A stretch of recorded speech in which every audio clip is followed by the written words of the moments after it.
এই মাত্র ওই যে ডিউটিতে আসলাম, আর আমরা হাইটে হাইটে আসলাম। অবস্থা একদম খারাপ বলতে, হাইটে হাইটে চড়াই রাস্তা তো, মানে পাহাড়ের রাস্তা চড়াই, মানে যাইতে ভালো লাগে, কিন্তু হাইটে হাইটে আসতে একদম ঘামে একদম। সকালে যে চান করছি মনেই হবে না, স্নান করে খাওয়া দাওয়া দেখো এখনও ঘাম বেরাচ্ছে, বাপরে বাপ। আর আজকে বানাইছিল ফেভারিট খাবার আমার, ছোলা ভাটুরা।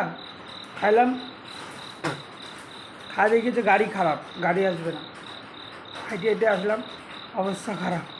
আর খায়ে দেওয়ার সঙ্গে সঙ্গে হাঁটাটা না একটু মানে খুব খারাপ লাগে, এখন এত খারাপ লাগতেছে। আর যে রুমটা দেখাই, আর দেখো রুমটা আজকে আগামীকাল ঝাড় দিল গতকাল, কিন্তু আজকে ঝাড়েও নি। আর এই যে জামাটা একদম ঘামে গেছে, জামাটা ওই জন্য শুকাতে দিলাম। আর এই হলো রুম, বৃষ্টি পড়তেছে, ওয়েদার ঠান্ডা, কিন্তু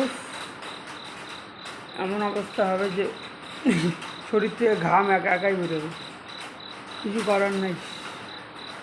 আর ভালো আসছে না এখন, মানে যে ক্লান্ত লাগতেছে।